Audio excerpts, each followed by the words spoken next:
Amados hermanos, muy buenas noches. Que la gracia y la paz del Señor Jesucristo esté con todos vosotros. Os saludo nuevamente. Soy Renato de la Jara, obispo de la Iglesia Anglicana Ortodoxa aquí en España. Estamos meditando en estos días de esta gran semana, de la Semana Santa, acerca de todos los acontecimientos de la pasión de nuestro Señor que nos llevan hacia el momento cumbre de la cruz y la resurrección. Y hoy día jueves empezamos estos 3 días principales de esta gran semana que la Iglesia ha celebrado siempre y que constituyen realmente la Pascua cristiana, ¿no? La Pascua llegada ya o llevada a su plenitud, desde el antiguo pacto con la Pascua que se celebraba en el pueblo de Israel por la liberación de la esclavitud de Egipto, pero que en Cristo llega a su plenitud, siendo Él el Cordero Pascual y siendo Él el verdadero y definitivo Moisés que nos lleva a la libertad de la esclavitud al pecado y nos lleva a ser hijos de Dios, libres y a la heredad de la vida eterna. Así que damos gracias al Señor por estos días maravillosos que yo espero de corazón que estéis aprovechando espiritualmente. Me da pena cuando veo que estos días de esta semana que pueden ser usados y son tan maravillosos para profundizar en nuestra vida espiritual y meditar tanto en los hechos de la redención, en la clave y el centro de nuestra fe, se utilizan para las vanidades de este mundo o las cosas de esta vida. Me da pena, me entristece. Espero que lo estéis utilizando verdaderamente para la gloria de Dios, para profundizar especialmente en estos sagrados misterios de nuestra fe. Vamos hoy a hacer lectura en el Evangelio de San Lucas, porque hoy especialmente en la Iglesia se recuerda y se medita acerca de algunos acontecimientos muy importantes. El principal, sin duda, es la institución de la Sagrada Comunión. Es el día que el Señor pues celebra la última cena con sus discípulos y Él instituye este sacramento de la Santa Comunión para que la Iglesia participe y permanezca en Él hasta que Él vuelva. Entonces, ese es un acontecimiento central. También todo el tiempo íntimo que Él pasa en el aposento alto con sus discípulos, donde detalla más el apóstol Juan y nos muestra esas conversaciones tan profundas, tan íntimas del Señor con sus discípulos. Vemos allí el mandamiento del amor dado claramente.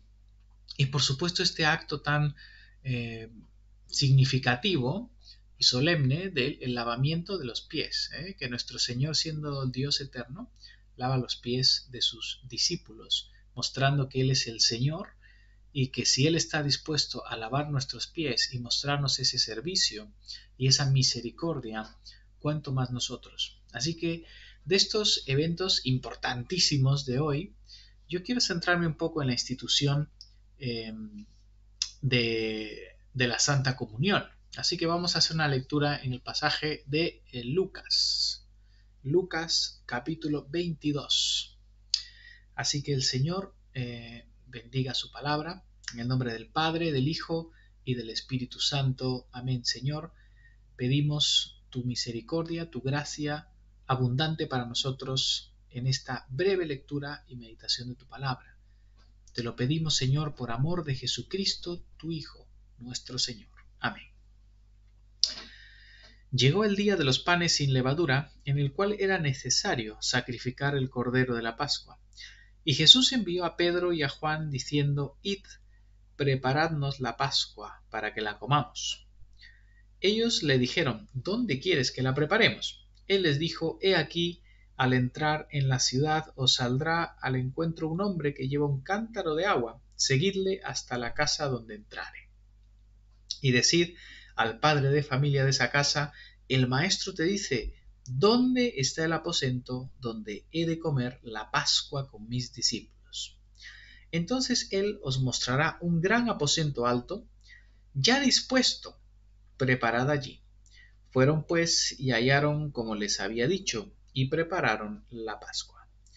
Cuando era la hora, se sentó a la mesa, y con él los apóstoles, y les dijo: cuánto he deseado comer con vosotros esta Pascua antes que padezca. Porque os digo que no la comeré más hasta que se cumpla en el reino de Dios. Y habiendo tomado la copa, dio gracias y dijo: tomad esto y repartidlo entre vosotros. Porque os digo que no beberé más del fruto de la vid hasta que el reino de Dios venga. Y tomó el pan y dio gracias, y lo partió y les dio diciendo: esto es mi cuerpo que por vosotros es dado. Haced esto en memoria de mí. De igual manera, después que hubo cenado, tomó la copa diciendo: esta copa es el nuevo pacto en mi sangre, que por vosotros se derrama. Mas he aquí, la mano del que me entrega está conmigo en la mesa. A la verdad el Hijo del Hombre va según lo que está determinado, pero ay de aquel hombre por quien es entregado.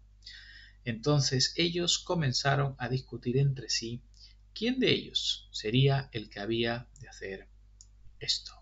Que el Señor bendiga su palabra en nuestros corazones. Esta lectura nos pone en el momento clave. Ya es el momento previo al inicio de toda la pasión y luego la crucifixión del Señor. En este día se sacrificaba el cordero. Sabemos, en la Pascua de los judíos, ese día se tenía que ofrecer el sacrificio, el preparar la Pascua. Cuando llega ese día de los panes sin levadura, que fue el nombre con el que se identificó también ya la Pascua. Eran dos fiestas inicialmente separadas, pero luego ya se les identifica con el mismo nombre, ¿no? Porque estaban totalmente juntas, la Pascua y luego estos días de los panes sin levadura. Entonces, era necesario sacrificar el cordero. Así era como empezaba la Pascua. La Pascua, esta fiesta que rememoraba el acontecimiento de la liberación de Egipto por mano de Moisés, donde el Señor le manda, o sea, que cada familia sacrifique este cordero y con esta sangre pinten los dinteles de las puertas, porque venía el juicio de Dios esa noche sobre tierra de Egipto, y esa sangre que cubría esos dinteles les cubría de tal manera que el juicio de Dios pasaba sobre ellos. De ahí viene esta palabra del pesaje de la Pascua, ¿no? Que significa pasar, ¿no? En inglés Passover, ¿no? Es pasar, es lo que significa esa palabra.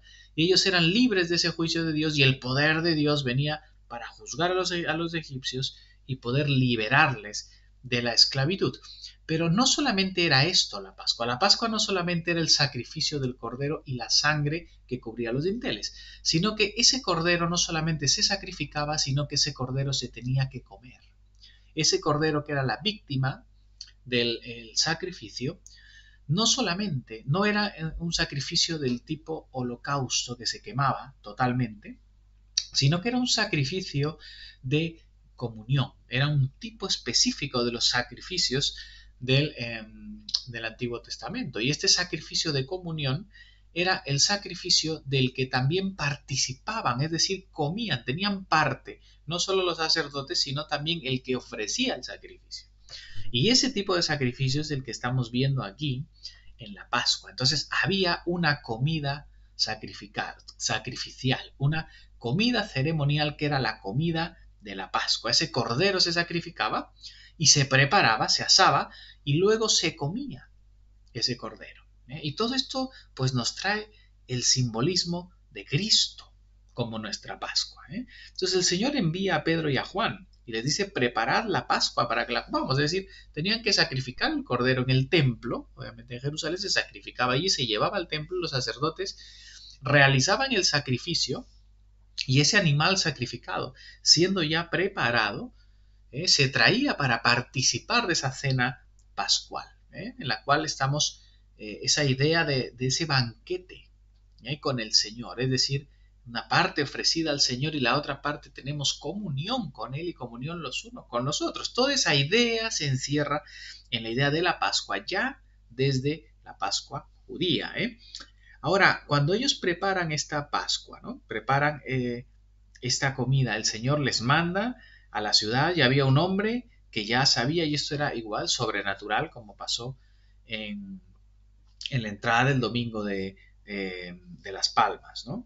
Y este hombre, de igual manera, había preparado ese lugar alto para que se coma allí la Pascua. La Pascua se tenía que comer dentro de los muros de Jerusalén, según las normas, ¿no? Entonces tenían que reunirse en grupos de mínimo 10, y siempre era el padre de familia el que celebraba la liturgia de esta cena pascual. Era una liturgia judía que está atestiguada en escritos de la Mishnah y tal, que se ve claramente cómo era la liturgia en tiempos de Jesús. En tiempos de Jesús la liturgia de la cena pascual estaba, digamos, bastante bien llevada, está hoy en día bastante bien documentada, y era una cena que básicamente tenía 4 partes, ¿no? Por decirlo de esta manera. Y esas 4 partes se, se separaban por 4 copas que se bebían, 4 copas de vino que se bebían o durante el desarrollo de esta cena. Todo empezaba con una primera copa. Esa primera copa, que se llamaba Kiddush, era sobre la que se pronunciaba una primera bendición, ¿no? Por eso cuando leemos aquí en Lucas, de hecho, nos podemos dar cuenta que hay más de una copa, ¿no? Este es el único evangelio que refleja esto, ¿no? Y a algunos les ha dado confusión ver que hay 2 copas, ¿no? Pero es que así era la cena pascual, ¿no? En el versículo 17, si vosotros veis, él dice, y habiendo tomado la copa, dio gracias y dijo, tomad esto y repartidlo entre vosotros. Pero luego más adelante, en el versículo 22, habla de otra copa, que es la copa del momento de donde da realmente la institución de la Santa Comunión. Pero en esta primera copa, que era esta copa del Kiddush, en esta cena pascual, el padre de familia, que es el que dirige la liturgia, y aquí Jesús está tomando esa figura del padre de familia, porque esto nos muestra ya la iglesia como una familia y Cristo está allí ejerciendo como el padre, ¿no? Y esto es lo que ocurre luego en la iglesia, cuando el obispo o el presbítero está encargado de pronunciar la bendición sobre el pan y la copa, está ejerciendo esa misma figura que ejerció el Señor en esta liturgia de la última cena.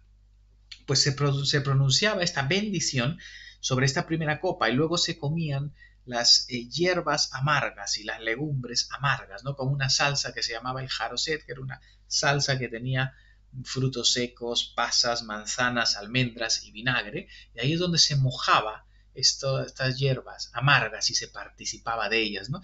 Esta era la primera parte, por eso luego habla el que moja conmigo en el plato, ¿no? Porque era esta salsa en la que se mojaba tanto las hierbas como luego el pan, ¿eh? Entonces, esta era la primera parte.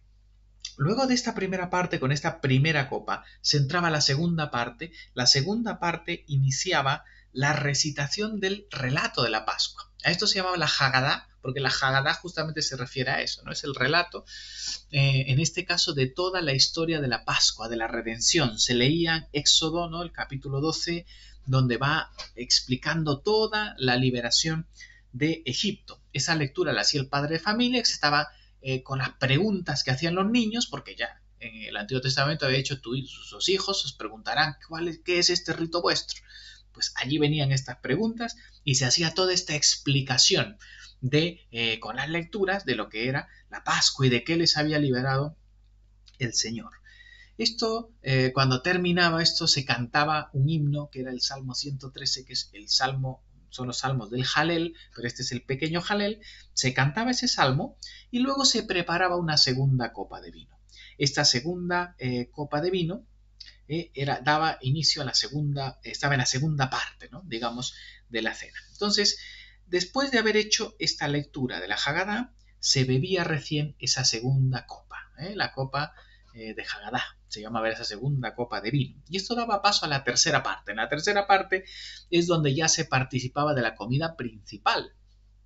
Es decir, en este momento, recién el padre, habiendo traído el cordero y todo, pronunciaba la bendición sobre el pan ácimo, el pan que no tenía levadura. y se participaba ya de esta comida que incluía el cordero, incluía el pan ácimo y se mojaba con la salsa jarosel y se comía, ¿no? Se comía un trozo de cordero rápido en ese mismo sentido que lo decía en el Éxodo, ¿no? En la cena pascual del Señor Jesús, en la última cena, en ninguno de los evangelios habla del cordero, aunque se muestra que les dice ir y preparar la Pascua, que implicaba sacrificar el animal. En la cena no se menciona, y esto no es casual. Aquí el Espíritu Santo está guiando a los evangelistas a que la centralidad del cordero ya no está en el corderito, el animalito sacrificado, es Cristo el cordero. Es Cristo el cordero. Por eso es que Jesús identifica en la cena el pan con su cuerpo y la sangre o el vino con su sangre, porque ahora de quien se participa es de él como el cordero pascual. Ya no se menciona el corderito, que era el plato central de la Pascua, el alimentarse del cordero, pero ahora el alimento, ese cordero de la antigua Pascua, había que comérselo, pero ahora hay que alimentarse del nuevo cordero, pero ese nuevo cordero es Jesucristo, que se nos da en el sacramento, en el pan y el vino. Participamos de su cuerpo y de su sangre. Glorioso misterio. Pero cuando participamos de él, nos alimentamos de él, así como en la antigua alianza había que participar, comer de ese cordero.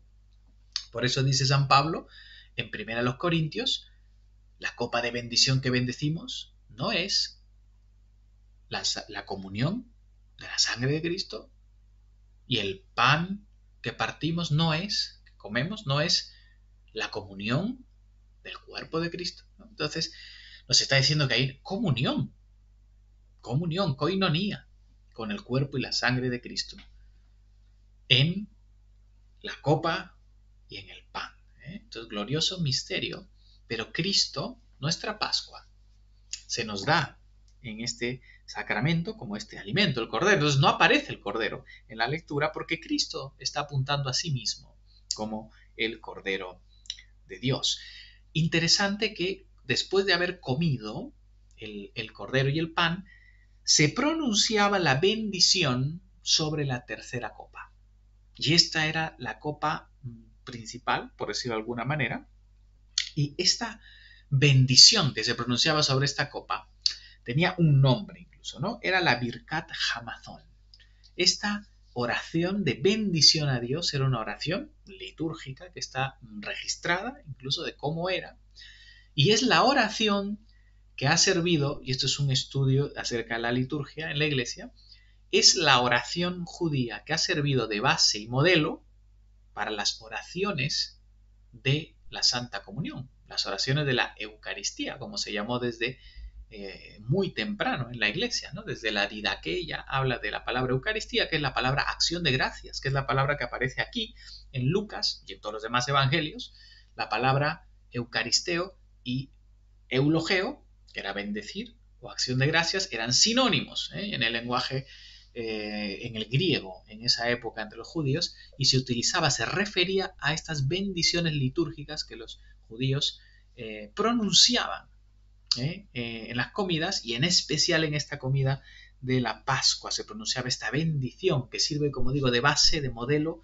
para lo que luego son las oraciones de la Iglesia sobre el pan y el vino. Entonces se pronuncia esta bendición sobre la tercera copa, ¿no? Que era llamada la copa de la bendición, Kos Sel Beraká. Ese es el nombre de esa tercera copa sobre la que se pronunciaba la bendición.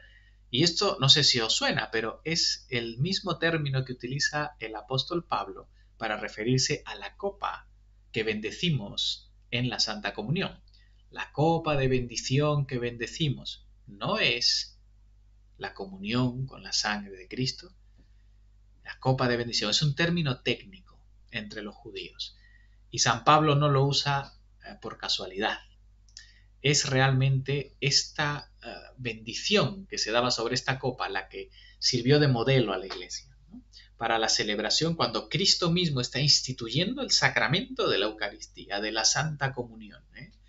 El Señor Jesús está en esa copa dando el mandamiento. Justo ha dado el mandamiento del pan primero y luego el mandamiento sobre la copa. Lo hace en el contexto, como digo, de esta tercera copa. Luego la cena pascual terminaba ya con el cántico del gran Jalel, que era el salmo, un salmo largo, bueno, más de un salmo, porque se cantaba desde el 114 hasta el 118, y ese es el cántico del que habla Marcos, que se cantó al final, ¿no? Cuando salieron del cenáculo. Entonces, esa cuarta copa no aparece registrada en los evangelios, y se cree que esa copa no se tomó porque el Señor dice que Él no tomaría más del fruto de la vid, y el Señor no termina de dar esa copa, pero Él dice, esto terminará en el reino de mi Padre, ¿no?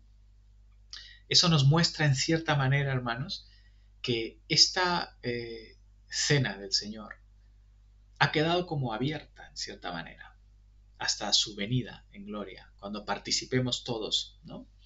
Entonces, en cierta manera, hermanos, la celebración de la Santa Comunión es algo que, como vemos en este pasaje, ¿no? Está centrado, fundado en la cena pascual, pero esto ha sido llevado a su plenitud. Cristo es nuestra Pascua. Ya no es Moisés, ya no es la esclavitud de Egipto. Es Cristo el nuevo Moisés, es Cristo el Cordero, es Cristo el que derrama su sangre. Es Cristo el que se constituye nuestro alimento, es Cristo el que nos libera de la esclavitud del pecado y nos lleva hacia la tierra prometida, nos lleva hacia la heredad de la tierra prometida. Por eso ven y sígueme. Es Él el que nos rescata y nos da esa vida nueva y además nos da el sustento para el camino. San Pablo dice que nuestros padres fueron bautizados en la nube y en el mar. O sea, el cruce del Mar Rojo evoca el bautismo, pero luego ellos también comieron y bebieron, dice, de la roca, que era Cristo. Allí está también la Santa Comunión. Es decir, el Antiguo Testamento prefiguraba ya estos sacramentos y la vida de la Iglesia a través de ese camino hacia la tierra prometida. Y es así como esto en Cristo se cumple y llega a su plenitud. Entonces, maravilloso, precioso misterio, porque el Señor dice que al celebrar esto, al partir el pan y al beber la copa, bueno, San Pablo dice, la muerte del Señor anunciamos hasta que Él vuelva. Es una proclamación del Evangelio, de la victoria de Cristo, pero el sacramento, cuando nosotros nos acercamos a la comunión y lo hacéis en memoria de mí, estamos una y otra vez yendo a la cruz. Este sacramento precioso, vida de la Iglesia, centro de nuestra adoración,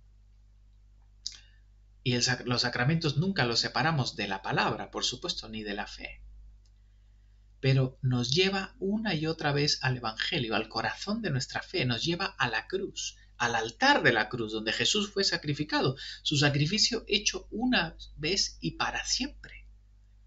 Pero ese sacrificio eterno y hecho para siempre es al que nos unimos y vamos una y otra vez cuando venimos a la mesa del Señor.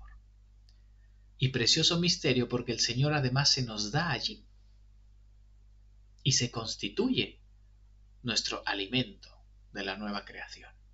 Alimento espiritual que fortalece nuestra vida y nos afirma y sella en nosotros una vez más ese pacto, esa relación que tenemos con el Señor.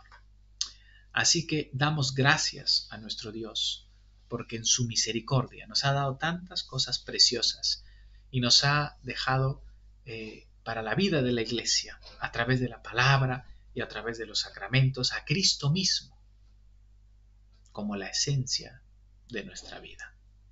Así que, hermanos, alabemos a Dios y unámonos siempre al Señor en nuestro sacrificio de alabanza, de acción de gracias por medio de Jesucristo. Y cada vez que venimos al culto, a adorar a Dios, a bendecir en ese servicio divino, a través de nuestra liturgia, a través de todo lo que hacemos nosotros en el culto cristiano, donde siempre se van a unir la palabra, el sacramento, la oración y la comunión los unos con los otros, los elementos de los que habla en Hechos de los Apóstoles, capítulo 2, donde siempre la Iglesia va a encontrar su centro, Jesucristo mismo. Os animo, amados, a que vivamos nuestra fe de una forma profunda, recibiendo todos estos medios de la gracia de Dios, la palabra, sus sacramentos, la oración, la comunión los unos con los otros, porque es la única forma segura de ir avanzando por la gracia de Dios y caminando en sus caminos. Mucho ánimo, que el Señor os siga bendiciendo, que esta semana siga siendo una semana de bendición, que podamos amarnos como el Señor nos ha mandado en esa misma noche de esa cena, podamos nosotros llegar a comprender esa profundidad del amor del Señor y a vivirlo entre nosotros. Que el Señor os bendiga ricamente, que la gracia del Señor Jesucristo, el amor de Dios y la comunión del Espíritu Santo sea con todos vosotros, ahora y por siempre.